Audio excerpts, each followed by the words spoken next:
Bonjour. Le sommet des Amériques qui vient de se terminer restera probablement dans les mémoires pour la décision des États-Unis de ne pas inviter Cuba, le Venezuela et le Nicaragua. La manière chaotique et improvisée avec laquelle Washington a tenté de gérer cela et la décision de certains dirigeants de l'hémisphère, notamment le président du Mexique, à ne pas y assister. Bien que cela puisse être injuste sur le fond, c'est une indication réelle qu'à plus long terme, l'influence américaine dans les Amériques est en déclin et que d'autres sentent une opportunité d'influence ou de division.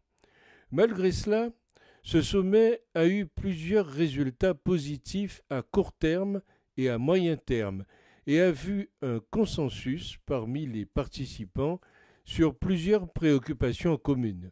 Des accords ont été conclus et des déclarations approuvées sur la migration, la reprise économique post-pandémique, les soins de santé et la formation médicale, le soutien à la fourniture d'énergie propre et le changement climatique. Les États-Unis se sont également engagés à placer de nouveaux capitaux dans la branche de prêt du secteur privé de la Banque interaméricaine de développement, IDB Invest, afin de catalyser les flux de capitaux privés, par exemple dans le développement des infrastructures 5G et des énergies renouvelables. Pour la CARICOM et la République dominicaine, les réunions ont ouvert une nouvelle fenêtre d'opportunité lors d'un mini-sommet qui s'est tenu avec le vice-président américain Kamala Harris, auquel le président Biden a participé. Là, le président américain a indiqué un niveau d'engagement envers les Caraïbes qui n'avait pas été montré depuis de nombreuses années. Il a déclaré qu'il avait l'intention d'intensifier les relations des États-Unis avec la région, déclarant aux chefs d'État et aux ministres des Affaires étrangères des Caraïbes « Vous êtes d'une importance cruciale pour nous à tous égards ». Il a également souligné que son administration explorait comment les États-Unis pourraient fournir les moyens de réparer certains des dommages causés au cours des 4 années précédentes lorsque la région n'était pas vraiment prise au sérieux.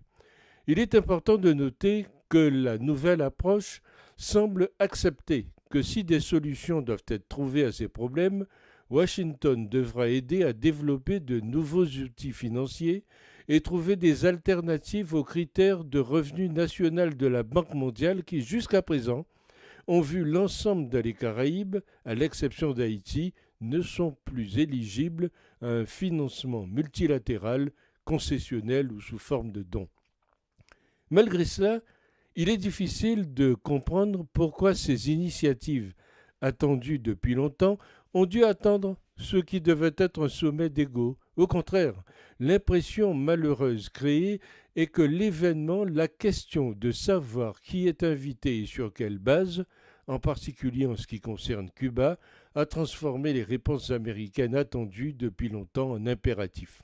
L'opinion de certains commentateurs de l'hémisphère est que Washington essaie, tardivement, de renforcer sa crédibilité à un moment où de nombreux pays d'Amérique latine et des Caraïbes remettent en question son autorité et cherchent à jouer un rôle plus équitable dans l'élaboration des politiques et la prise de décision.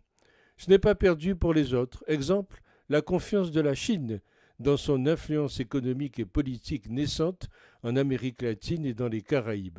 Le président Biden a déclaré aux participants au sommet « Peu importe ce qui se passe dans le monde, les Amériques seront toujours une priorité pour les États-Unis d'Amérique ».